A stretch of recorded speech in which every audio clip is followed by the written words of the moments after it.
de toute façon, on avait imaginé bien prendre ces 10 minutes de battement qui sont toujours nécessaires. Donc, bienvenue pour ce webinaire sur le service public départemental de l'autonomie.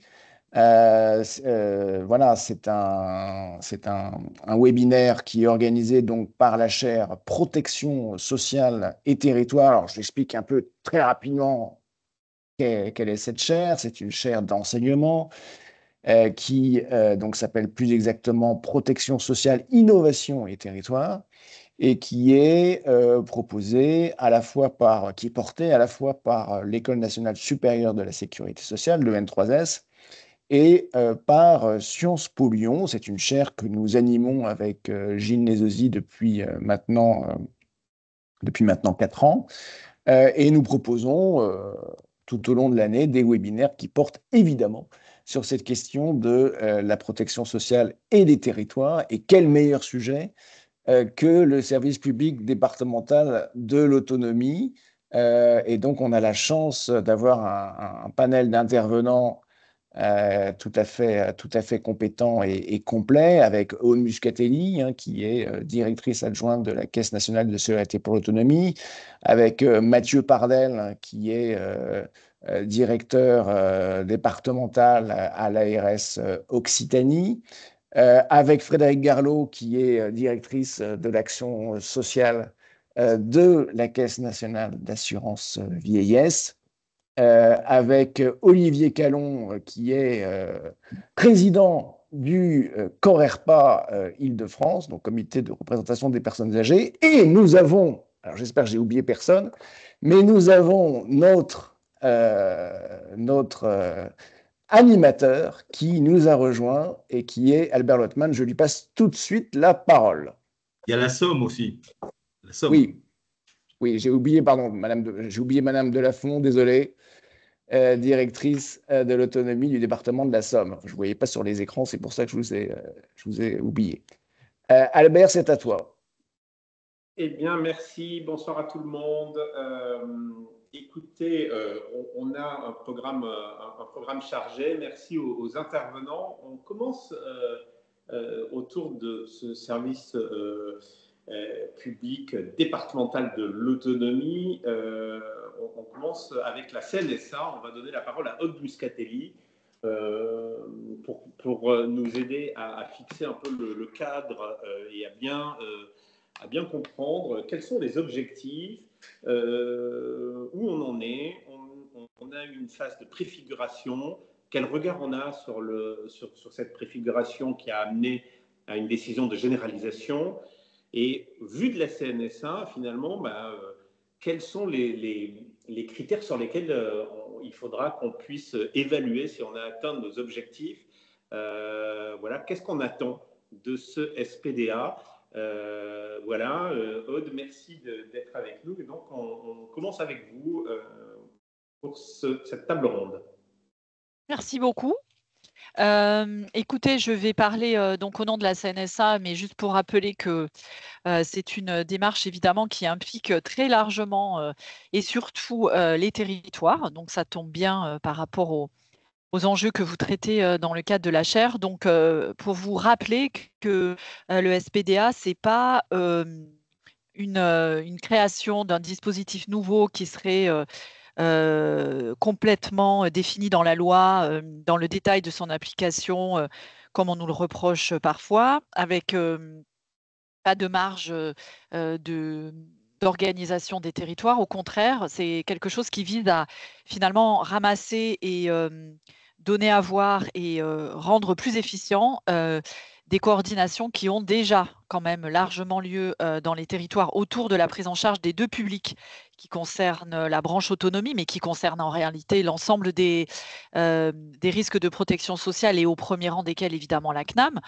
qui consiste à prendre en charge au niveau de leur santé, de l'ensemble de leur parcours de vie, les personnes âgées et les personnes en situation de handicap. Donc le SPDA a un point de départ qui est de rendre plus compréhensible, moins complexe par les usagers, l'ensemble des offres d'accompagnement et d'information auxquelles ils ont d'ores et déjà droit, de faire en sorte que les professionnels travaillent de manière moins cloisonnée, même si c'est un objectif qui est, j'allais dire, d'ores et déjà inscrit dans de nombreux dispositifs qui ont déjà été mis en place dans les territoires au fil de l'histoire, dans leur volet sanitaire, mais aussi médico-social, puisqu'on a eu de nombreux objets déjà administratifs qui faisaient de la coordination. Donc c'est aussi dire qu'on part pas de zéro et que chacun des territoires à l'échelle départementale ou infradépartementale doit aussi faire fond sur son expérience et l'habitude qu'ont déjà de travailler ensemble les acteurs.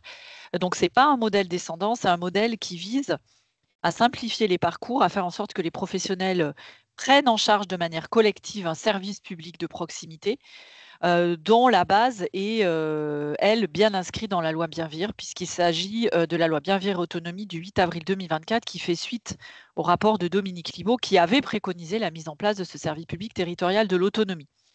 Alors, collectivement, un ensemble d'acteurs qui sont réunis dans la conférence des territoires sont rassemblés avec aussi les acteurs du droit commun de manière plus large pour garantir ce service public qui a 4 missions socles. Je vous les rappelle très brièvement parce que vous les connaissez peut-être. Donc, la garantie d'un accueil et d'un accès à l'information compréhensible, rapide, qui peut utiliser un maillage territorial très fin et qui implique de nombreux acteurs pour donner la bonne information et pas renvoyer l'usager de guichet en guichet.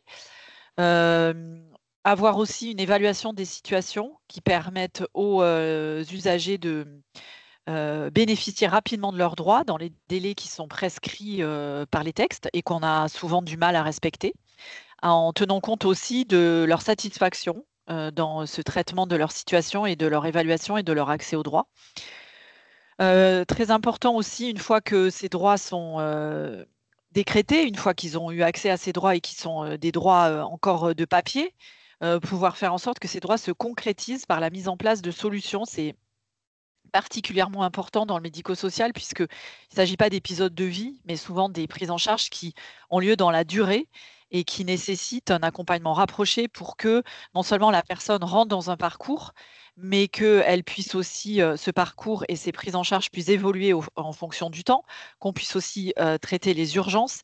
Et ça nécessite évidemment beaucoup de coordination entre des services, non seulement au sein du médico-social, mais aussi au sein de la sphère sécurité sociale, mais aussi avec les hôpitaux, avec les soins de ville, avec tous les acteurs qui sont partie prenante de ces parcours.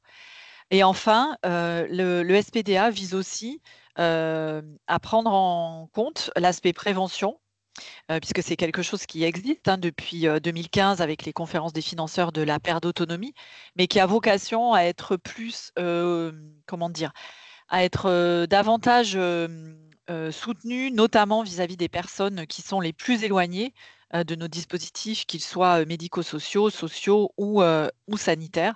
Donc, avec une attention particulière dans le SPDA à aller chercher ces personnes et à faire en sorte que les publics les plus vulnérables soient bien embarqués dans la prévention, puisque son défaut, c'est souvent de s'adresser aux publics qui ont déjà des ressources et qui sont déjà capables de les activer. Donc là, c'est d'être davantage en repérage et aller chercher ces personnes qui ne viendraient pas spontanément demander à bénéficier des actions de prévention. Donc ça concerne énormément d'acteurs, le SPDA. Au-delà, bien évidemment, de la sphère médico-sociale et de la branche autonomie, c'est tout l'intérêt. Ça nécessite évidemment de bien travailler avec les dispositifs qui sont déjà en place dans les territoires pour prendre en charge des sujets de coordination, les DAC, les CPTS, les communautés 360, et d'être en lien avec tous les acteurs de proximité qui, à un titre ou à un autre, prennent en charge la fonction d'information et d'accompagnement. Donc, ça concerne, comme je vous l'ai dit, la branche autonomie, la sécurité sociale dans son ensemble, les départements, mais aussi les communes, les CCAS, tous ceux que les usagers ont l'habitude de fréquenter. Ça peut être aussi, en ce qui concerne l'information et l'orientation, des pharmacies qui se mettent dans le SPDA pour délivrer de l'information à leurs usagers au moment où ils en ont besoin et pouvoir les orienter efficacement.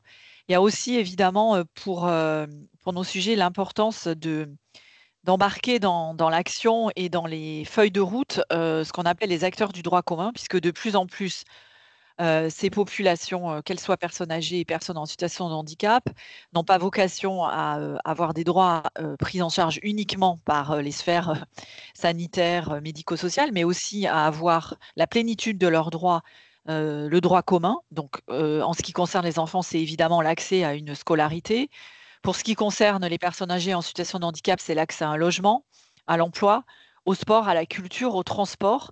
Et tout ça avec des orientations qui visent à ce que les personnes non seulement puissent comprendre et s'orienter au mieux, mais aussi qu'elles puissent participer à la définition de leur parcours et que, comme le dit Denis Pifteau, on ne fasse rien pour elles sans elles. Donc le SPDA, les acteurs qu'on a concertés dans le cadre du cahier des charges nous ont rappelé qu'il fallait absolument parler du SPDA en parlant de la participation des personnes concernées comme un socle et un prérequis, et aussi de l'accessibilité, puisque en réalité, on ne pourra prendre en charge dans des dispositifs, qu'ils soient de droit commun ou spécialisés, les personnes, que si elles ont accès de la manière la plus large possible aux services qui sont faits pour elles et au-delà, aux services de droit commun, comme je vous les ai énumérés à l'instant. Donc, on a fait donc une préfiguration territoriale qui avait embarqué des acteurs très divers. Quand je dis acteurs, c'est des départements et des consortiums, ce qu'on a appelé consortium, c'est-à-dire le groupe d'acteurs qui étaient au premier chef responsable de la mise en place de ce service départemental, de taille variable. Quelquefois, il était très étoffé, d'autres fois moins. Donc, il y a eu des territoires très variés qui sont entrés dans la démarche de manière très variée en tenant compte de leur histoire. Ce qui nous a permis de dire que quelquefois ça marchait mieux que d'autres, c'est quand cette notion de responsabilité partagée, elle a été véritablement au cœur de ce qui a été fait dans le cadre du SPDA, c'est-à-dire chaque acteur s'est considéré garant de ce service public, chacun dans ses compétences, et que par exemple, il n'y a eu ni le département qui a dit, mais moi finalement, quand j'agis, comme je suis chef de file sur la prise en charge des publics en perte d'autonomie, bah, je fais déjà du SPDA sans savoir, donc il suffit que j'améliore la manière dont je fonctionne, et ça fera bien du SPDA. Le SPDA, c'est pas un seul des acteurs qui prend en charge et qui fait des actions, c'est une responsabilité partagée sur un territoire avec des professionnels qui interviennent en se disant qu'ils participent conjointement à un service public qui est unique, avec la difficulté de dire le service public, il n'y a pas une seule entité qui le garantit. Ce n'est pas un service public défini de manière organique, mais c'est un service public défini par ses missions et j'allais dire le degré de responsabilité que chaque acteur y met et le degré aussi de financement qu'il y met, même si aujourd'hui, on n'a pas encore de vision intégrée des financements qui participent directement au SPDA.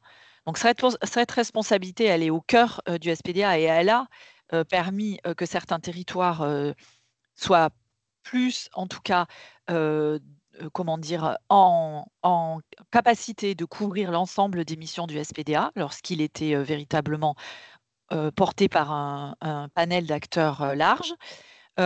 Lorsqu'ils ont, au-delà de la coordination, pensé à une organisation intégrée, c'est-à-dire il ne s'agit pas de se dire ce que je fais n'est pas en contradiction avec ce que fait l'autre et ça s'articule plus ou moins, mais c'est bien au bout du bout, il y a un usager et donc il va y avoir une chaîne de prise en charge de laquelle on est tous responsables à un moment ou à un autre.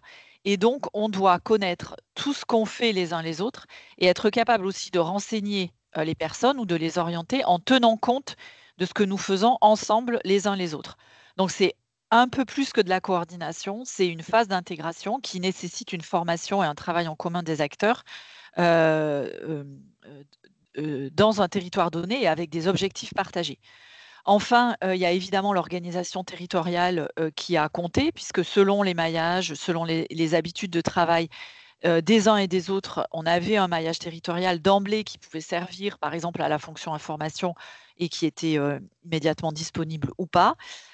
Et enfin, comme je vous le disais, la manière dont il y avait des habitudes d'ores et déjà construites et poussées de tenir compte de la vie des personnes, de les associer à la construction et à l'évaluation de leur parcours, ça a joué aussi dans la manière dont le service public s'est construit dans les territoires, même si aujourd'hui, on le dit aussi au cabinet vraiment beaucoup, on ne pourra pas mesurer d'emblée la satisfaction des usagers dans les territoires à date et encore moins dans ceux qui vont aller dans la démarche là immédiatement en 2025, puisque c'est quand même quelque chose sur lequel il n'y a encore pas beaucoup de recul, mais cette capacité du service public à tenir compte des souhaits des personnes et de leur avis ensuite et de leur satisfaction, ça sera un des critères et donc aussi un des indicateurs de manière assez classique, hein, comme toutes les caisses de sécurité sociale le font aujourd'hui sur leurs propres actions, de savoir si ça marche et si ça apporte de la plus-value pour les premiers concernés.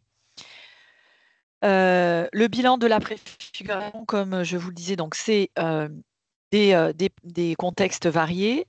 Ceux qui aussi ont vraiment compris qu'il fallait ne pas alourdir aussi la comitologie, mais profiter aussi du SPDA pour alléger et capitaliser sur la comitologie et l'existant pour ne pas réunir toujours les mêmes acteurs autour des mêmes problématiques. Ça a été immédiatement souligné. Il faut que le service public soit un levier pour simplifier non seulement les parcours des usagers, mais aussi les habitudes de travail des professionnels. Et on nous a souligné que finalement, la coordination, c'était chronophage et qu'il fallait que le SPDA soit aussi un levier pour alléger, simplifier, avoir un lieu qui n'existe pas forcément aujourd'hui où on traite de ces sujets de parcours en, en interaction avec de nombreux acteurs, en se donnant une feuille de route partagée. À la CNSA, on a un dispositif de convention tripartite qui va se mettre en place avec les conseils départementaux, les ARS et la CNSA, et on nous dit que finalement, malgré la création de la branche, il n'y a pas de lieu unique qui se décline après en commission et en sous-commission, où on parlerait d'une feuille de route où se déclineraient des prises en charge qui soient autour du service public, autour d'un service à rendre à l'usager, où se coordonneraient les différents acteurs en prenant en charge non seulement l'accès aux droits, mais aussi les questions de l'offre et plus généralement les objectifs qu'on se fixe année après année pour mieux rendre le service aux usagers. Donc, ce SPDA doit être un levier pour rationaliser la comitologie et permettre aux acteurs de se réunir de manière peut-être moins chronophage et plus efficiente. Je ne veux pas vous interrompre, mais on va, avant de passer, je vais vous laisser terminer avant de passer au département de la Somme, mais si je comprends bien ce que vous venez de dire, il ne s'agit pas de rajouter une couche de coordination supplémentaire à toutes les structures de coordination qui existent déjà, parce qu'on a des questions sur comment ce SPDA s'articule avec les maisons de l'autonomie, par exemple. On a eu cette question. Il y a déjà des DAC, il y a déjà des CPTS. Et donc, c'est une question qu'on entend souvent. Est-ce qu'à force de rajouter des couches de coordination, on n'alourdit pas le coût de la coordination? Et finalement, j'ai l'impression que vous venez de répondre à ça en disant ce n'est pas une couche supplémentaire, mais vous me corrigez si je me trompe, mais l'idée, c'est département par département, en fonction de ce qui existe, de faire fonctionner les dispositifs ensemble. Tout à fait. Et c'est vrai que c'est quelque chose qu'on a du mal à faire comprendre. Il ne faut pas le cacher. Parce que ce que vous venez de dire, on l'entend depuis le début. Dominique Libaud fait beaucoup œuvre de pédagogie pour expliquer que c'est vrai que chaque territoire a ses spécificités et que donc on ne peut pas au niveau national nous décréter qu'on va supprimer des instances qui existent dans la loi, par exemple, ou d'ailleurs qui ont apporté une plus-value certaine à la coordination. Mais là, il s'agit d'aller, comme je l'ai dit aussi, au-delà de la coordination, c'est-à-dire finalement pour cette politique qui est populationnelle, donc qui est inefficiente si elle n'aboutit pas à un décloisonnement des acteurs. Ce qu'il s'agit de faire, c'est plus que de la coordination et donc de rajouter des lieux de coordination, c'est d'arriver à intégrer les politiques publiques. C'est-à-dire avec des outils qui sont quand même assez simples, hein, mais de dire on se donne une feuille de route, il y a des lieux à intervalles réguliers où on échange, avec la difficulté de les calibrer correctement pour que ça ne soit pas des tours de table avec un nombre d'acteurs qui ne permet pas de travailler, et où ensuite on décline en fonction de ces priorités communes qu'on s'est données, un certain nombre de financements, un certain nombre d'actions prioritaires, et où c'est pas chacun qui, en fonction de son schéma, de sa comitologie, de ses compétences, construit une feuille de route qui lui est propre et veille à ce qu'elle soit plus ou moins coordonnée avec ceux qui prennent en charge en réalité les mêmes populations, mais sur d'autres besoins. Donc, c'est arriver à intégrer ce qui est notre quotidien dans la branche autonomie, puisque c'est une branche qui, peut-être encore plus que les autres, étant donné sa responsabilité populationnelle très directe, ne peut pas fonctionner si elle n'est pas coordonnée avec les autres branches de sécurité sociale, mais aussi avec tout l'écosystème, et au premier rang desquels il y a les conseils départementaux qui sont chefs de file et qui mettent en place tout ce qui est l'accueil, les parcours, la question du domicile. Donc, Super. on a bien, ce n'est pas une nouvelle strate de coordination, c'est de passer à une étape d'intégration, ce qui est un peu conceptuel, mais pas complètement, puisqu'il y a des instruments pour passer vers cette intégration. Comme je vous le disais, la formation commune des professionnels, le fait que chacun sache ce que fait l'autre. Il y a des outils aussi qu'il faut construire pour qu'ils puissent partager de l'information. Et donc, c'est une étape pas uniquement de coordination. Alors, si vous permettez, mais on reviendra dans l'échange avec vous. Moi, je propose qu'on enchaîne justement avec le département de la Somme. Merci d'être avec nous. Voilà, vous allez parler à deux voix. On voudrait bien, la Somme participe à cette préfiguration depuis le début. Madame Muscatelli vient de dire que le département est vraiment au cœur du dispositif, puisque c'est vous qui avez en charge le pilotage des politiques de l'autonomie. On vous écoute un peu pour partager votre expérience et comment vous voyez un peu la place et les objectifs. Qu'est-ce que vous attendez, vous, du SPDA? Alors, merci de nous avoir invités à participer à ce webinaire. C'est une chance pour nous, en tant que préfigurateurs, de partager cette expérience. Nous sommes 18 en France à avoir été retenus par la CNSA pour préfigurer le SPDA. Chacun a pu mener sa préfiguration, sa propre préfiguration, à sa manière, définir son organisation pour tenir compte de ses spécificités et les besoins du territoire. Ça, c'est important. Cela ne veut pas dire que nous avons préfiguré seuls. Voilà, nous avons été accompagnés, conseillés, suivis de manière très rapprochée par la CNSA. Et je voulais commencer par remercier justement Maud Muscatelli et les équipes de la CNSA pour cet accompagnement très rapproché. Alors, je ne suis pas venue seule, effectivement, je suis avec Umrat Boger, qui est la chef de projet SPDA dans la Somme, et donc qui a piloté et animé ce beau projet. Je vais vous partager le diaporama qu'on a préparé, voilà, en espérant qu'on n'ait pas de difficultés techniques. Il n'est pas là.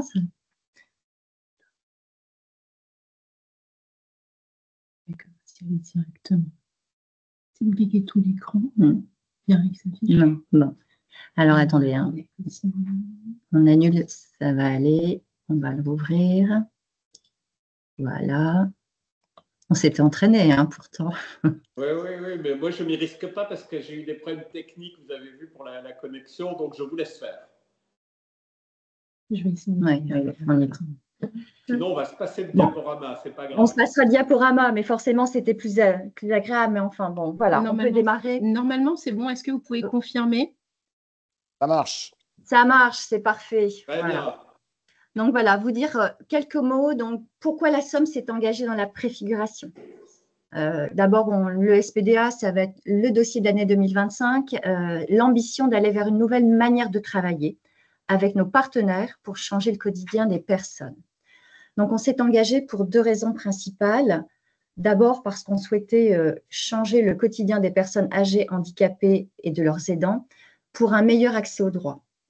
La Somme n'est pas épargnée par la lourdeur de son administration, des délais trop longs, des personnes qui sont un peu perdues dans le millefeuille et la complexité des dispositifs de l'autonomie.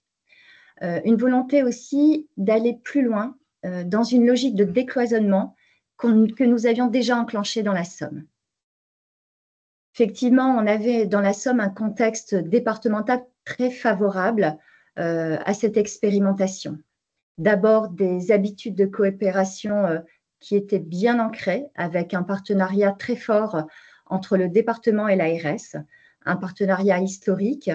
Voilà, on est pilote ensemble, donc il était important qu'on puisse partir main dans la main.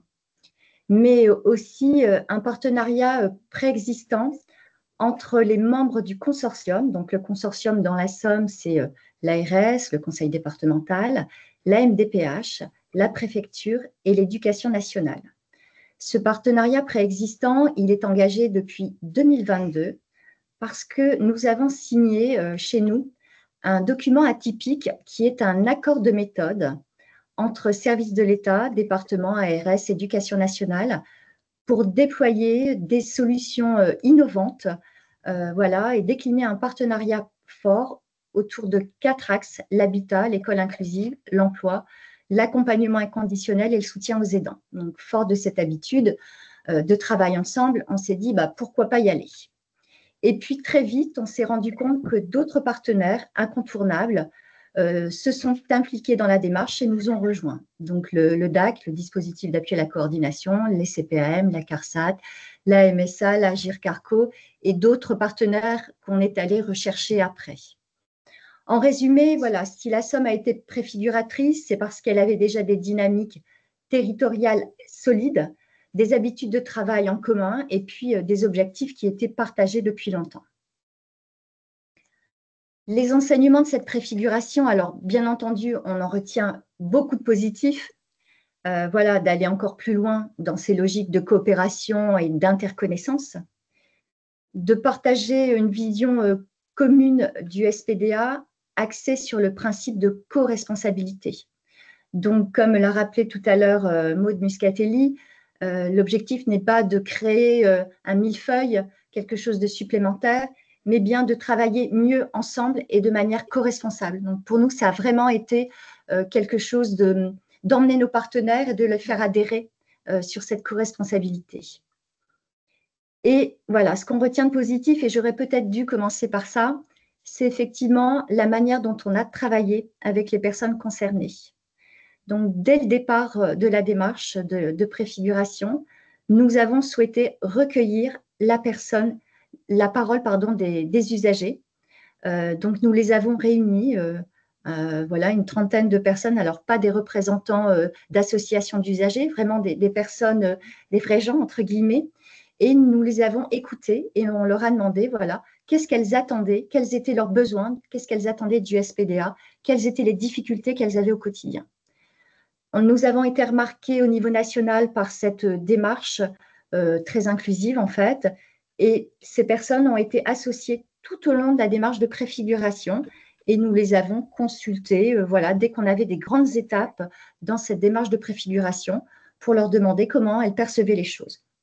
Donc ça, c'est un point très important pour nous.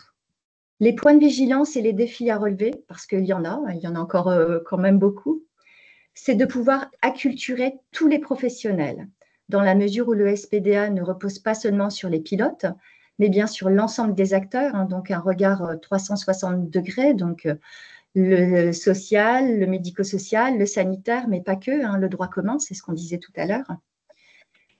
L'interopérabilité des outils numériques, qui est aujourd'hui vraiment une grosse question pour nous, voilà, c'est comment on partage de l'information entre les acteurs du SPDA, voilà, un CCAS, une personne qui arrive dans un CCAS, une porte d'entrée, comment après elle peut transmettre des informations sur la personne à l'autre entité, autre acteur qui est concerné par la question. Et tout ce qui est protection des données, bien entendu. Voilà, on est concerné par le règlement général de la protection des données. C'est quels moyens on a demain pour mieux partager l'information. Et puis, la question de la mutualisation des moyens, notamment par la montée en compétence des professionnels et par un engagement fort au travers d'un parcours de formation sur lequel on a travaillé dans la Somme. Sur le volet un peu concret, je vais passer la parole à Oumrat qui va vous expliquer voilà, qu'est-ce qu'on a réalisé chez nous. Oui, alors merci Isabelle. Donc, l'objectif, c'est de vous présenter quelques exemples concrets très rapidement parce que le temps nous est aussi compté. Mais voilà, je tenais à revenir sur 3 grands sujets qui nous a occupés pendant cette préfiguration. Il y a un premier sujet qui est la charte d'engagement. Donc, cette charte a été mise à l'étude en groupe de travail professionnel, donc avec différents partenaires qui ont été associés à cette démarche de charte d'engagement. Et donc, finalement, l'idée qu'il y avait derrière, c'était de se dire, alors très concrètement, quand je m'engage dans cette démarche SPDA, quels sont les grands engagements que je prends. Donc, c'était important pour nous d'avoir cette vision commune, d'être vraiment en phase et aligné en fait sur nos attentes du SPDA. Ensuite, il y a eu tout un volet kit d'accueil. Donc, ce kit d'accueil, finalement, il est spécifiquement centré sur le bloc de mission 1, et donc qui est l'accueil, l'information, l'orientation. Et donc là, l'idée, c'était plus de venir outiller les professionnels accueillants de manière à leur permettre de garantir une réponse qui soit rapide, qui soit aussi fiable, de façon à ce que peu importe la porte d'entrée que la personne va solliciter, qu'elle puisse avoir ce premier niveau d'information. Donc là aussi, il y a tout un outillage qui a été développé, toute une réflexion sur l'harmonisation des pratiques. Et enfin, un gros travail sur le parcours de formation, dans l'idée aussi de garantir cette montée en compétences des professionnels, mais aussi pour favoriser finalement cette interconnaissance, faire en sorte que des partenaires qui seront amenés à travailler ensemble puissent se rencontrer et partager cette culture commune autour du SPDA. Et donc, je vous propose de vous concentrer sur ces 3 points qui concernent effectivement spécifiquement la mission 1. Donc, en premier lieu, donc, la charte d'engagement. Donc, cette charte, je ne vais pas forcément entrer dans les détails des différents 6 engagements. Donc, il y en a 6 en tout. Je vais vous les lister assez succinctement. Mais donc, l'idée, voilà, c'est de se dire que cette charte, elle est susceptible, elle est à destination de tout acteur susceptible d'accueillir une personne en situation de handicap âgée et ou leur aidant. Et donc, elle a été construite de façon à garantir une réponse globale et coordonnée pour garantir la continuité des parcours et faciliter l'accès concret et rapide aux offres. Très concrètement, il y a 6 engagements derrière cette charte. Le premier engagement, c'est de ne laisser personne sans réponse. Donc, toujours dans l'idée de garantir ce premier niveau d'information, quelle que soit la porte d'entrée sollicitée. Et quand on n'est pas en mesure, effectivement, d'apporter ce premier niveau d'information, de pouvoir effectuer un relais coordonné avec les différents partenaires concernés. Ensuite, le deuxième engagement, il concerne le cadre qui va permettre en fait de recueillir cette demande, ce besoin. Donc, un cadre d'écoute, de bienveillance et un accompagnement.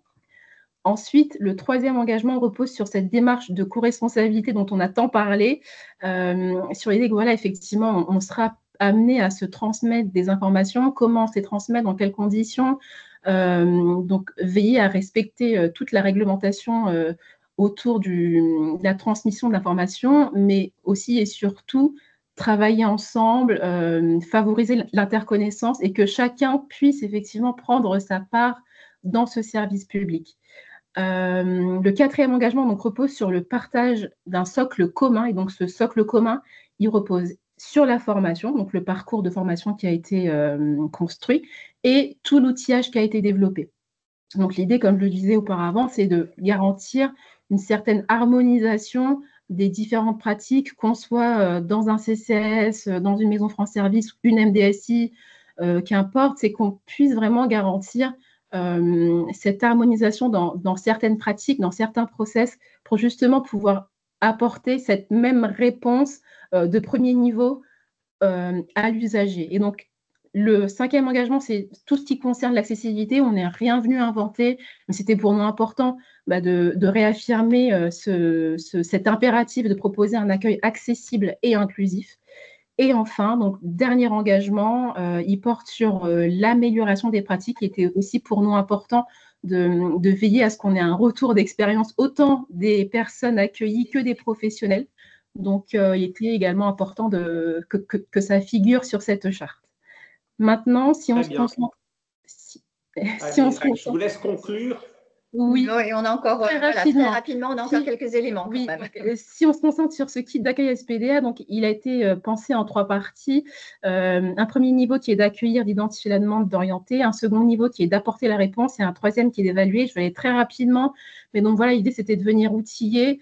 Donc il y a un portail SPDA qui est en construction, qui va permettre qui sera finalement un référencement de l'offre autonomique du territoire et qu'on puisse se géolocaliser pour repérer les offres à proximité selon notre territoire. Donc, c'est notre gros projet ici dans la Somme, entre autres, mais voilà, il y a tout un travail sur l'outillage qui a été effectué sur ce kit SPDA. Le parcours de formation, très rapidement, donc, il a été pensé en 3 parties. Donc, une formation socle qui, pour nous, est un prérequis pour tout professionnel accueillant en lieu d'accueil SPDA. Des formations spécifiques et des immersions croisées. La formation socle, elle va reposer finalement sur 4 blocs. Un premier bloc qui est l'esprit, les objectifs du SPDA. Un second, où on va venir vraiment les former sur l'outillage qui est mis à disposition. Un troisième, où on va traiter de la co-responsabilité et du partage d'informations. Et un quatrième bloc où on sera plutôt sur des cas pratiques, cas concrets, en termes d'écoute, de posture, comment je dois réagir. Et enfin, donc les immersions croisées, vraiment dans l'objectif de favoriser l'interconnaissance des professionnels pour finalement venir conclure ce parcours de formation qui est déjà riche, mais voilà, qui était pour nous important de construire. Désolée, j'espère avoir été synthétique, j'ai fait de mon mieux. On fait C'était hyper clair. Alors, c'est le et demain, peut-être pour conclure. Alors, le et demain pour nous, c'est nous sommes en attente, comme les autres départements, du cahier des charges national et du lancement officiel de la généralisation. La boîte à outils de la CNSA qui viendra aussi étoffer et puis apporter d'autres ressources pour poursuivre l'expérimentation et alimenter les professionnels. Et puis, à l'échelle départementale, voilà, on a bâti des outils, mais on n'a pas encore expérimenté vraiment ce que peut être le SPDA. Donc, ça va démarrer en juin sur 3 territoires d'action sociale du département. On va tester nos outils, on va tester notre parcours de formation et surtout, on évaluera l'impact sur les usagers. Et puis, voilà, effectivement, une démarche d'aller vers et d'embarquement des acteurs qui va se poursuivre à travers des webinaires. Donc, on fait des webinaires avec les CCAS, les maisons France Service, voilà, un tas de partenaires, un plan de communication qu'on va mettre en place. Et on est présent sur des événements au niveau départemental. Le dernier en date, c'est le congrès des maires de la Somme, où Umrat avait un stand et elle a été présente, voilà, et questionnée par beaucoup d'élus locaux intéressés par la démarche. Donc voilà, on a terminé. Alors, Madame Delafont, je ne vous avais pas prévenu, mais s'il fallait conclure vis-à-vis d'autres départements, ils ne nous écoutent pas forcément ce soir, mais si on avait des départements là qui nous écoutent, vous leur diriez quoi comme point de vigilance pour réussir la généralisation? Quel est le point sur vraiment les quelques points sur lesquels il faut être très vigilant? Ah, c'est difficile. C'est difficile. Alors, d'être vigilant, je ne sais pas, mais en tout cas, d'engager la même démarche qu'on a pu l'engager dans la Somme, c'est de consulter les personnes concernées, en fait. Je pense que ça a été important et ça nous a guidés, en fait. Ça a donné beaucoup de sens à la manière dont on travaillait. Donc voilà, si je peux donner un conseil, c'est peut-être celui-ci. Et puis, ça va plaire à M. Calon. Mais voilà, je ne vais pas en dire plus. En tout cas, je pense que c'est une belle conclusion parce que si on fait le SPDA, c'est bien pour les personnes. Et voilà, et donc le sens, il est là. C'est tout. Alors, merci beaucoup. On continue avec Mathieu Pardel. C'est vrai qu'autonomie, on pense beaucoup à la dimension sociale, aux acteurs, voilà, des politiques de l'autonomie, à la prévention. Mais le SPDA, il a une ambition d'être global et d'intégrer aussi le sujet de la santé, de la coordination autour du sanitaire. Vous avez suivi depuis le début, côté ARS, avec la direction départementale de l'Hérault que vous dirigez, la préfiguration. Quel regard vous avez côté ARS et quelles attentes peut-être vous avez aussi, même question qu'aux autres, sur le SPDA et les points de vigilance pour la généralisation que vous pouvez imaginait. Mais alors, du coup, Mathieu, je vais vous presser un peu plus parce qu'il faut qu'on soit là maintenant, pour les prochains intervenants, très synthétiques. Merci beaucoup, Albert. Je vais être très rapide. En tout cas, je l'espère. Ce que vous avez dit est essentiel, de connecter la santé. Alors moi, ce que je trouve intéressant dans l'SPDA, c'est qu'on peut faire vivre la définition de l'OMS de 48, à savoir l'état de santé, c'est un bien-être complet physique, social et mental. Et in fine, il y a tout un sujet pour connecter toutes les questions d'offre de soins sur la prise en charge à 360 des usagers, que ce soit les personnes âgées ou les personnes en situation de handicap. Et c'est super intéressant pour moi à double titre, ce SPDA. Le premier titre, c'est que le SPDA est centré sur l'usager. C'est clairement intéressant et important de le rappeler. Le deuxième intérêt majeur, pour moi, avant la santé, ce sont les territoires.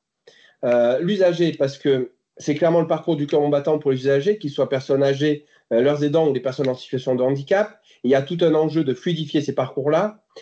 Et au niveau des territoires, c'est que ça a été dit précédemment, chaque territoire est unique et différent et il est nécessaire d'adapter ce service public à la fois à l'offre existante, mais aussi aux besoins de ces territoires.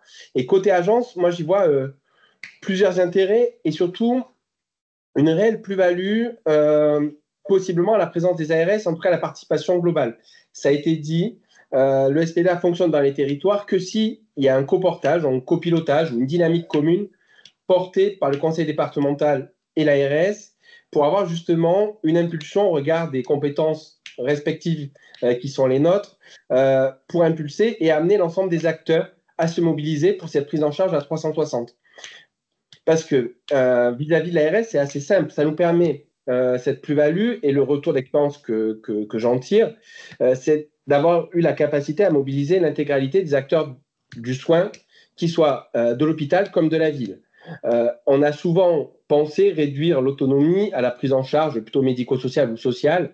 Et là, l'avantage, c'est qu'on connecte des acteurs qui intuitivement y sont, mais ils ne sont pas dans une démarche globale. Je me ferai peut-être des ennemis en disant ça, mais globalement, ça permet de les connecter à cette dynamique partagée. Parce que moi, plutôt qu'une responsabilité partagée, je suis plutôt sur une dynamique collective. Et donc, les acteurs du système de santé au sens large du terme ont dans l'Hérault et dans d'autres départements, j'espère que dans la Somme, c'est le cas également, mais vous l'avez évoqué notamment avec les CPTS ou d'autres acteurs, se sont mobilisés fortement. Et ce qui nous permet justement de travailler sur cette prise en charge globale de l'usager. Ça, c'est un réel enjeu. Et de donner à voir, ça a été dit également, et c'est pour ça que je peux être très rapide maintenant, donner à voir les actions ou les projets ou tout ce qui est mis en place par les uns et les autres et qui peuvent in fine se connecter. Parce que finalement, c'est effectivement pas, c'est vrai que c'est intéressant de le rappeler, ce n'est pas un nouveau dispositif et c'est vraiment une coordination et une dynamique, mais in fine avec des acteurs qui intuitivement n'étaient pas tous forcément, ou n'avaient pas tous forcément l'habitude de travailler ensemble. Et ça permet justement d'avoir, à mon sens, des actions assez structurantes pour les territoires, que ce soit peu importe le bloc de mission. Moi, je suis beaucoup plus intéressé côté ARS au bloc de mission 4, qui est relatif à la prévention de l'aller vert et le repérage. Je pense qu'on a plus de choses à apporter. Néanmoins, ça a permis cette dynamique collective à rapprocher aussi les CD et puis les CARSAT, par exemple. Frédéric aura peut-être l'occasion de le dire, mais sur la question de le règlement d'action sociale, sur la question de l'interopérabilité de l'RSI, sur pas mal de choses autour de l'accès aux droits pur et dur. Mais ça a également été l'occasion d'intégrer les acteurs du domaine du social ou du médico-social. Pour le coup, le médico-social, on connaît un petit peu plus côté ARS, sur des actions très concrètes et ambitieuses autour de la prévention de la perte d'autonomie, autour du programme, par exemple, ICOP, ou autour du plan anti-chute ou d'autres axes de travail autour de l'accès aux soins ou l'amélioration de l'accès aux soins des personnes en situation de handicap. Parce que ce qu'on oublie souvent, alors peut-être que voilà, en tout cas, je le rappelle, ce qu'on oublie souvent et dans le SPDA, c'est qu'il y a aussi la personne en situation de handicap et c'est souvent oublié. Et c'est vraiment ces deux axes qui sont importants et deux publics cibles, ou en tout cas deux types d'usagers sur lesquels on se doit collectivement d'agir. Et in fine, je pense qu'avec les outils qui sont à notre disposition les uns les autres, on peut sans problème y arriver. Moi, j'y vois comme retour d'expérience l'idée de se dire que, in fine, c'est bien par ce consortium et ce collectif qu'on a réussi à faire avancer la prise en charge, en tout cas, de la perte d'autonomie dans le département, à fluidifier les parcours. Parce que, vous le savez, les ARS sont encore des organismes très, très récents. C'est la loi HPST 2009, on a 15 ans. Et je pense qu'à date, on doit encore davantage se focaliser sur les parcours. Alors, côté agence, les parcours sont multiples, mais les parcours de perte d'autonomie et d'autonomie sont centrales et impactent de nombreux acteurs, bien entendu les agences. Et donc, je pense que c'est de notre rôle d'être proactif sur le sujet, justement pour à la fois donner à voir et à la fois mobiliser l'intégralité des acteurs qui ont été cités avant moi pour cette fameuse prise en charge globale. Et enfin, je conclurai, Albert, j'espère que j'ai été court, mais je suis ouvert aux questions derrière sur les points de vigilance. Non, mais tu as encore le temps, tout va bien. Non, mais voilà, rapidement, moi, sur les points de vigilance, ce que j'y vois, c'est déjà l'importance du consortium et des acteurs mis autour de la table. Moi, je suis dans un département de l'Hérault, où on a réussi à avoir un consortium très large et j'en ai vu tous les intérêts avec les organismes de sécurité sociale, avec l'ARS, avec le conseil départemental, mais aussi avec des acteurs qui, in fine, n'étaient pas forcément en charge directe des sujets d'autonomie. Je pense au préfet. Je pense à d'autres acteurs comme l'Éducation nationale, comme France Travail, qui chacun, dans leur coin, avait une partie de la réponse. Et par exemple, le préfet, ça nous a permis de travailler sur les maisons France Service, au regard de leur maillage et comment on va s'appuyer sur ces maisons France Service pour favoriser l'accès aux droits, voire l'accès aux soins des publics. Et donc, in fine, l'étendue du consortium, c'est pour moi un enjeu essentiel. Ça ne peut pas se réduire au simple conseil départemental et ARS, voire CARSAT, mais ça va être beaucoup plus large. Donc, j'ai ce point de vigilance à apporter. Deuxième point de vigilance qui vient du premier, c'est qu'il y ait une coordination, une réelle coordination de l'ensemble de ces acteurs-là. Parce que pour lancer la dynamique… Mais alors, ça veut dire quoi, une réelle coordination? Moi, je pense… Alors, ça veut dire une femme ou un homme qui coordonne, clairement, qui permet de mettre de l'huile dans les rouages. Nous, dans le département de l'Hérault, on a inscrit le SPDA dans une dynamique beaucoup plus large de partenariat avec le conseil départemental, partenariat qui est exemplaire, à mon sens, voire exceptionnel, vraiment. Et on va contractualiser sur un pacte territorial de santé et de l'autonomie. Et dans ce pacte territorial de santé et de l'autonomie, au niveau du département de l'Hérault, figure le SPDA et figure justement toute la question de coordination. Et donc, il va y avoir un financement conjoint du conseil départemental et de l'ARS sur un poste de coordination qui sera à temps partagé dans les locaux de l'ARS et à temps partagé dans les locaux du conseil départemental, justement pour piloter, parce que ce qu'on a retenu de l'expérience, et merci beaucoup à la CNSA et Aude Muscatelli et les équipes, ce qu'on a remarqué durant l'année de préfiguration, c'est que la coordination était essentielle. Et cette ETP de coordination a permis de faire le lien entre les différents acteurs, à faire vivre les instances et à permettre justement de faire tout le travail un petit peu de backup qui est difficile à faire. Donc, même si on ne rajoute pas de la coordination à la coordination, malgré tout, l'idée, c'est de la faire vivre. Et donc, c'est un homme ou une femme. Moi, je verrais ça comme point fort côté expérience héroltaise. Et la vigilance, dernière vigilance, c'est potentiellement d'être très pragmatique et avoir une pleine conscience de l'offre et des besoins du territoire, parce que le risque du SPDA, c'est très large. Quand on commence à travailler sur les personnes âgées et les personnes en situation de handicap, c'est très large et on peut vite se perdre dans des feuilles de route trop ambitieuses, voire inatteignables. Et je pense que s'appuyer sur l'existant, c'est une première chose, mais aussi avoir des actions très opérationnelles et très pratico-pratiques pour les usagers, parce que ça reroute à mon introduction, l'axe principal, c'est l'usager.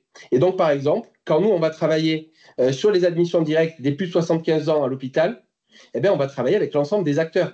Comment on les repère, comment on travaille, les acteurs du médico-social, du social et l'ensemble des acteurs qui gravitent autour. Mais c'est quelque chose de très concret qui va apporter une réponse à la personne âgée. Quand on va travailler sur l'accès aux soins des personnes en situation de handicap, on va avoir une action très concrète parce que le risque, c'est de s'y perdre à la fois dans les indicateurs d'évaluation et à la fois dans… C'est un peu ce qui a causé la fin du PAERPA, pour être honnête. Et côté SPDA, à la fois sur des indicateurs aussi très opérationnels et très concrets, très territoriaux. On ne va pas améliorer du jour au lendemain la prise en charge de la perte d'autonomie dans nos départements. Néanmoins, on aura des actions très concrètes qui vont y contribuer de manière collégiale. Moi, j'y vois cette dernière vigilance, Albert. Ok, j'ai vu que Madame Delafont partageait quand même assez largement, en tout cas elle opinait quand tu as alerté sur le fait qu'il ne fallait pas se perdre dans la multiplication des objectifs. On y reviendra, peut-être on redonnera la parole à Aude Muscatelli pour la faire réagir sur tout ça tout à l'heure.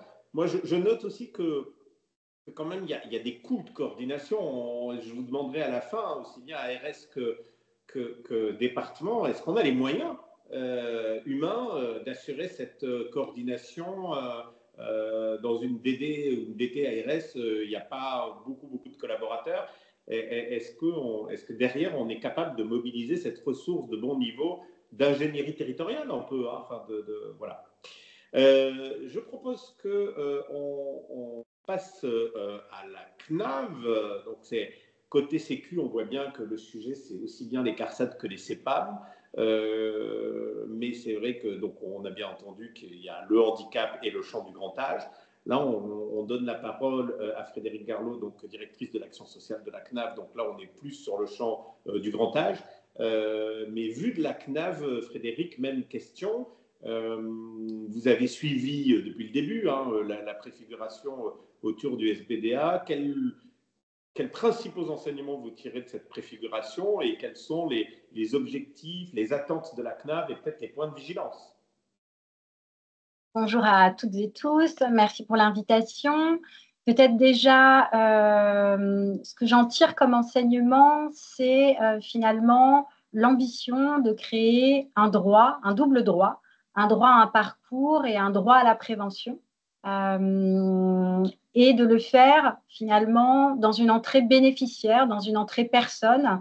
Donc, c'est pas tant une obligation de résultat qu'une obligation de moyens de se dire qu'on doit sortir d'approche par l'offre, par finalement les segments de réponse que la politique sociale aujourd'hui met à disposition, mais bien se mettre à la place des personnes, de leur entourage, de leur famille, sur un risque, l'autonomie, qui est finalement la rencontre de tous les autres risques, au moins de la sécurité sociale, auxquels il faut y ajouter la pauvreté. Donc, ça veut dire nécessairement, moi j'ai eu, côté assurance retraite, j'ai eu l'expérience de 13 CARSAT sur 16 régions en métropole et une vingtaine si on prend l'outre-mer, 13 caisses. Les enseignements, c'est en tout cas clairement, il faut plus que de la coordination pour de la coordination. Je pense qu'il faut un travail commun. C'est comme ça que je traduirais la coordination. C'est une volonté partagée de travailler en commun et ça veut dire qu'il y a des étapes pour réussir à faire service public. Les étapes, à mon sens, elles sont des étapes de cartographie des acteurs, de cartographie des offres, de cartographie des réponses, des solutions, des aides et ensuite des démarches, ça a été très bien dit par les représentants du département de la Somme, d'interconnaissance, de formation, de vie ma vie finalement collectif pour réussir à mettre en musique finalement un accompagnement qui doit internaliser la sophistication de notre politique sociale et de nos droits sociaux. Alors, c'est vrai que portant l'action sociale retraite, le public personnes âgées a été un peu au cœur de mon attention sur cette phase de préfiguration. Après, je pense que les caisses de retraite, elles sont malgré tout concernées par l'ensemble des publics, puisque il y a, et c'est aussi pour moi une opportunité de décloisonner aussi les métiers au sein de la CARSAT, c'est-à-dire qu'on voit que sur le parcours des personnes qui sont en situation de handicap, le passage à la retraite et finalement les prestations légales vieillesse, c'est un véritable enjeu. On voit aussi qu'aujourd'hui, on a pour la première fois, et c'est heureux, une question qui n'existait peut-être pas de façon aussi forte auparavant, qui est quelle vieillesse on propose aux personnes en situation de handicap, et ça réconcilie clairement finalement cette approche de service public. Je pense que beaucoup est à construire. Évidemment, côté personnes âgées, l'expérience de l'action sociale retraite, elle est beaucoup sur la mission de cette reconnaissance d'un droit à la prévention, où là, il me semble qu'on peut capitaliser quand même sur une première marche essentielle qui a été posée par la loi d'adaptation de la société au vieillissement. Donc, Albert, je vous rends aussi en partie hommage sur de précédentes fonctions, qui a eu quand même cette idée géniale d'obliger les financeurs à se mettre ensemble autour d'une même table. Et nécessairement, ça permet de faire des pas de géant. Il y a quand même un avant et un après conférence des financeurs sur ce qu'on trouve aujourd'hui dans les territoires en dynamique collective sur l'offre de prévention. Donc, ce qu'on peut attendre du service public départemental de l'autonomie, c'est vraiment cette impulsion, mais avec une approche, encore une fois, bénéficiaire et sur un périmètre beaucoup plus large que le seul sujet de la prévention. Alors, de ce point de vue-là, y compris sur la prévention, on voit qu'il y a un enjeu de repérage, d'aller vers. De ce point de vue-là, je pense que les organismes de sécurité sociale, au moins la branche maladie et la branche retraite, ont à mettre et à mettre à disposition leurs données. Elles ont des données très importantes sur la non-consommation de soins, sur les compléments, enfin, la couverture santé gratuite, sur les ALD, la réhospitalisation. Côté retraite, on a des indicateurs socio-économiques assez puissants qui nous permettent finalement de pouvoir aller vers un certain nombre de publics de manière prioritaire, de pouvoir contribuer à un diagnostic et à un repérage. D'ailleurs, il y a cette démarche d'observatoire des situations de fragilité et d'ici la fin de l'année, il y aura un environnement dédié à la prévention de la perte d'autonomie et au bien vieillir et on aura l'occasion de proposer une présentation aux partenaires. Donc, ce que je peux dire, c'est que c'est une volonté et un travail commun. C'est ça la coordination. Alors, bien sûr que si on a des moyens humains, mais Albert, vous évoquiez finalement, est-ce qu'il y a des ressources au sein des ARS et au sein des conseils départementaux? En vrai, la question des ressources, elle se pose au sein de tous les acteurs. Dans les CARSAT, oui. Les équipes Action Sociale, c'est des toutes petites équipes. Dans les CEPAM, je pense que vous avez une feuille de route déjà longue comme le bras. Donc, comment collectivement on se dégage des marges, des moyens sur un coût partenarial, un coût d'entrée, un coût de connaissance et d'interconnaissance? Comment on apprend à se doter et à s'outiller d'outils communs? Je pense qu'on ne fera pas l'impasse, même si ce n'est pas immédiatement disponible, de ces questions de partage de données et de moyens sécurisés et respectueux des libertés individuelles de partager ces données entre acteurs du champ social, médico-social et sanitaire. Sur les solutions concrètes, les phases de préfiguration ont montré que finalement, c'était mettre autour de la table très largement tous les acteurs d'un territoire, l'hôpital, les services de sécurité locaux, pompiers, police, pour essayer de créer des solutions et une effectivité des réponses. C'est vraiment être dans une approche très pratico-pratique.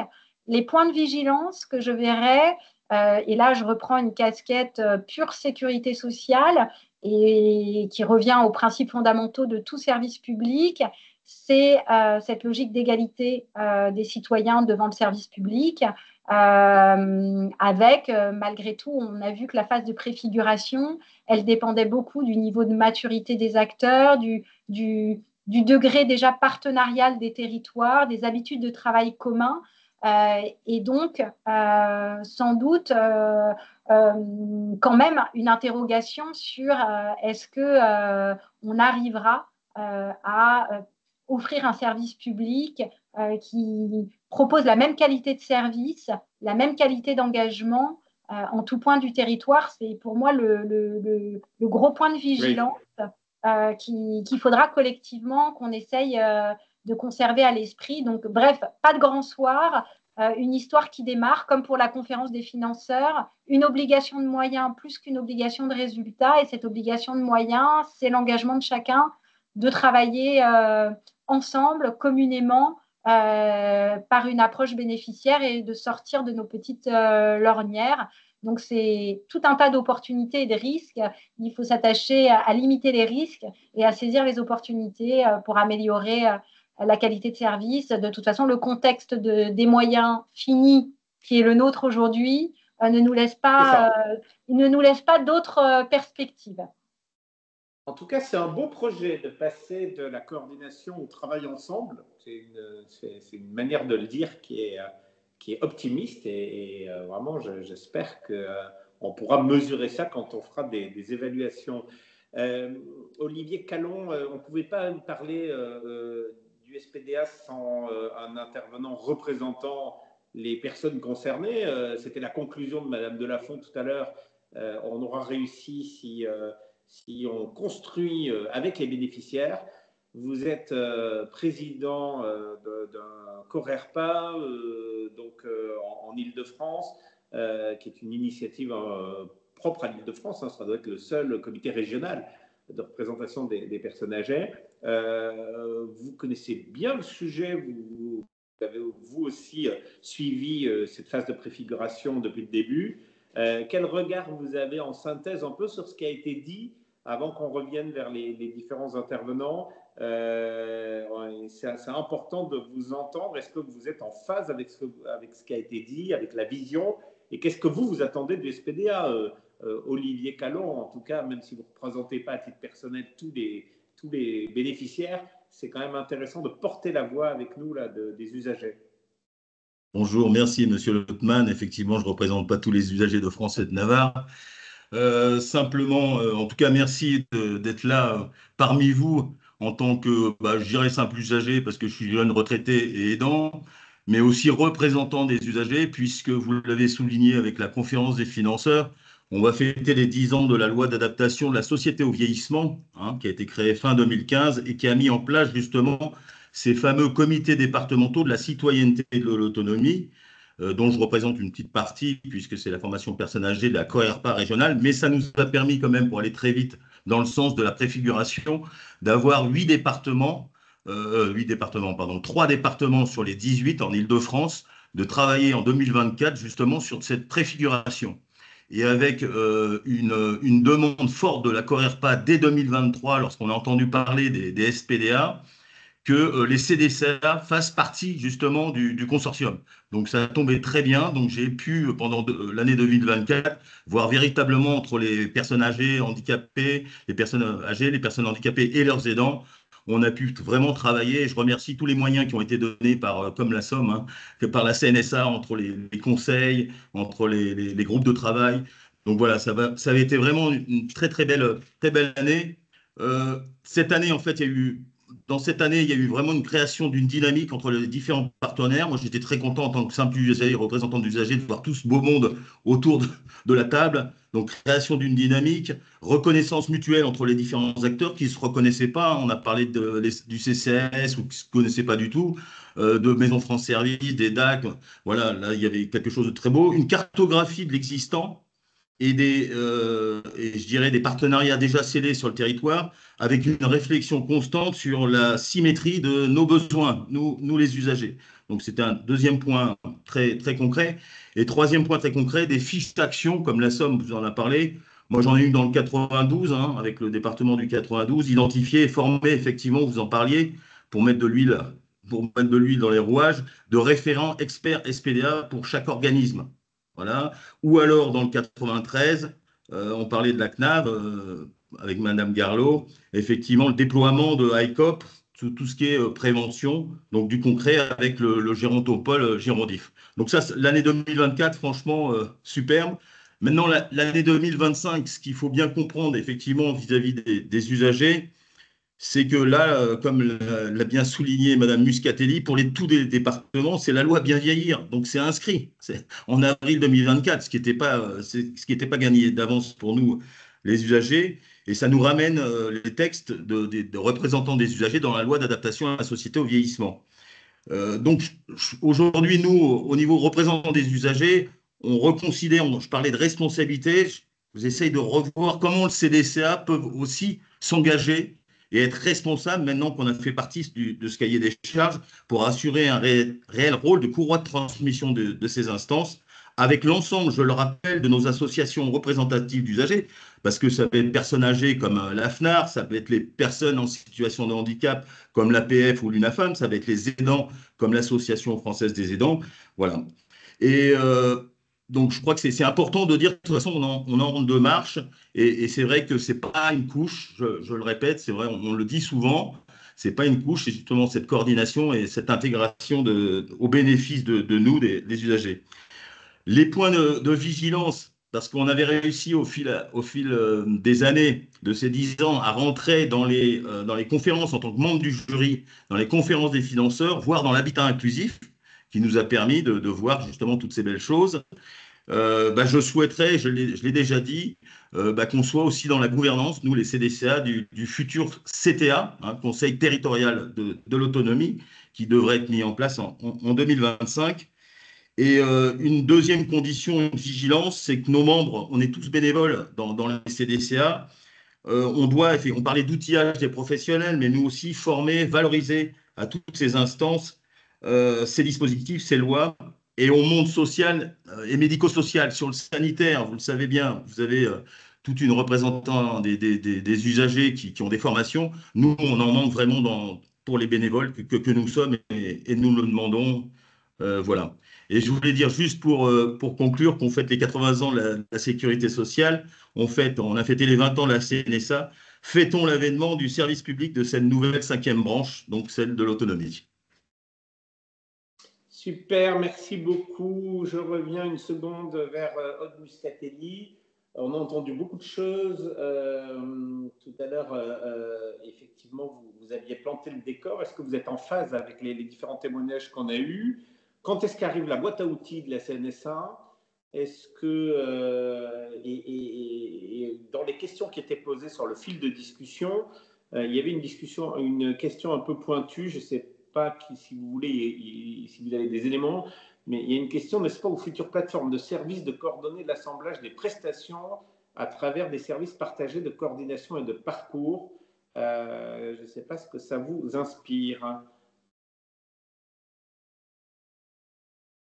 Alors, on ne vous entend pas parce que le micro semble coupé. Voilà. Pardon. Je ne sais pas exactement moi non plus à quoi ça fait référence, cette question. La boîte plateforme. Les plateformes, c'est peut-être dans le cadre de la transformation de l'offre, peut-être. Bon, peut-être qu'il faut préciser la question à l'oral. Sinon, je suis évidemment en phase avec tout ce qui a été dit, qui résume très bien et de manière synthétique vraiment tout le travail qu'on a suivi ensemble, d'ailleurs, de préfiguration, et qui a permis de témoigner à la fois des apports de cette stratégie donc de coordination, d'intégration, de partage de feuilles de route et de formation commune des professionnels, tous les espoirs que ça suscite, et surtout, comme le disait Frédéric, en un temps où on se dit qu'il faut être plus efficient, et que nos coûts de coordination, on doit chercher à les réduire le plus possible. On voit que le système, il est encore coûteux,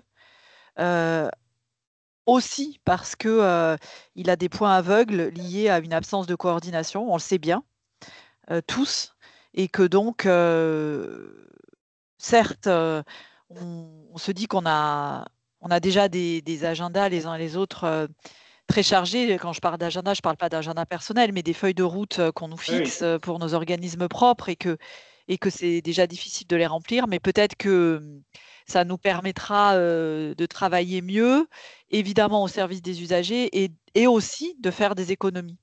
C'est un investissement. C'est un investissement. De faire des économies à l'assurance maladie, en ce qui nous concerne, parce qu'on sait bien que si on arrive à structurer mieux des parcours, c'est l'hôpital qui est soulagé, on a tout intérêt à le faire, non seulement pour nos finances publiques, mais aussi pour le bien-être des personnes, pour les pertes de chance que ça occasionne, les ruptures de parcours. Donc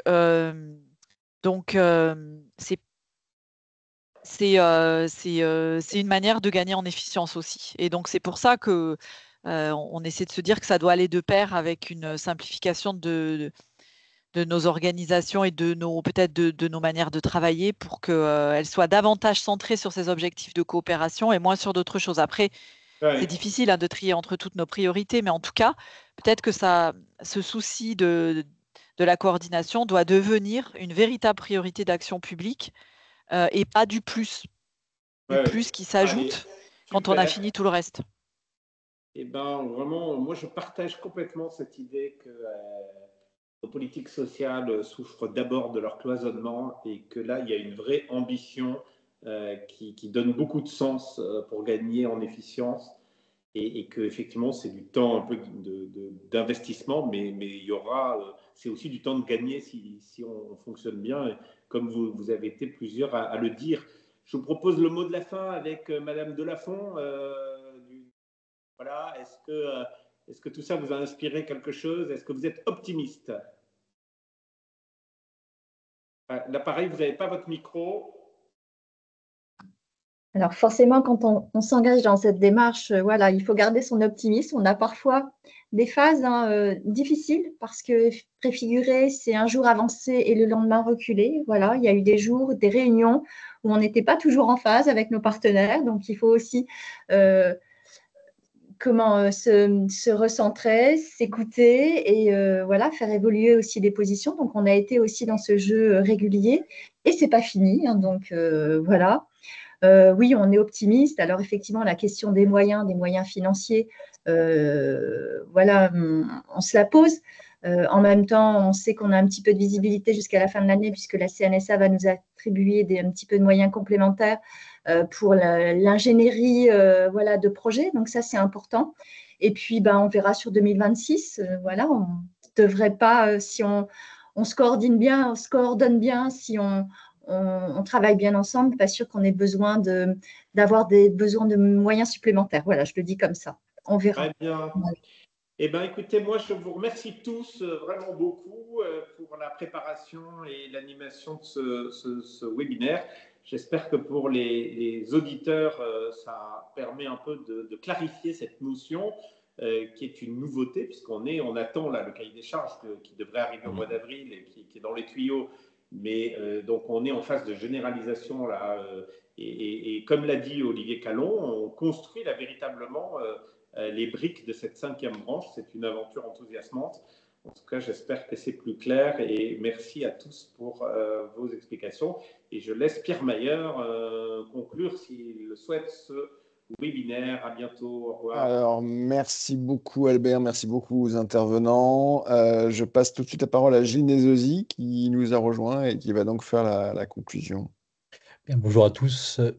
Merci pour ce beau webinaire, encore une fois. Et on montrait, Albert, tu disais qu'il était parfois compliqué de travailler ensemble, que tout le monde travaillait plutôt en silo. Eh bien, on a au moins une illustration avec ce webinaire que les choses sont tout à fait possibles et que l'on peut vraiment travailler de manière coordonnée, de manière efficace. Alors, quelques mots effectivement de conclusion pour vous donner déjà, remercier les personnes qui nous ont bien sûr accompagnés pour réaliser ce webinaire. Alors, notre intervenant et notre animateur de ce soir, qui est Albert Lodman, que pour les personnes qui nous connaissent et qui nous suivent régulièrement, c'est quelqu'un qui est intervenu déjà à plusieurs reprises. Donc merci encore une fois à lui, à la fois pour son travail en amont, sa coordination et son animation, qui était encore une fois excellente. Je tiens à remercier aussi la CNSA, qui est un partenaire de la chaire, est l'un des sponsors de la chaire et qui a beaucoup travaillé aussi à la coordination de ce webinaire et bien entendu à toutes les personnes qui sont intervenues aujourd'hui. Alors, petite information aussi sur le programme à venir de cette chaire. Donc, vous savez que nous travaillons sur plusieurs dimensions, les politiques sociales et les politiques sociales territoriales. Donc, suivez toute notre actualité sur la page LinkedIn de la chaire. Et donc, déjà, en avant-première, nous avons le plaisir de vous annoncer que nous avons 2 webinaires de programmés. Le premier, alors je ne sais pas si c'est dans l'ordre, mais enfin, en tout cas, il y en a un qui sera consacré à la santé mentale des jeunes actifs. Plus particulièrement travailler avec le groupe Vive. Et nous travaillerons également, alors cette fois-ci avec la Banque des Territoires, sur l'investissement social dans les territoires. Donc les dates vous seront communiquées très rapidement sur la page, comme encore une fois, sur la page LinkedIn de la chaire. Donc, n'hésitez pas à vous abonner et vous aurez toutes les informations supplémentaires et complémentaires sur les travaux que nous organisons dans le cadre de cette chaire. Donc, je vous remercie et je vous propose que l'on rende l'antenne. Merci à tout le monde. Merci à tous. Voilà. Merci, au revoir. Merci, au revoir.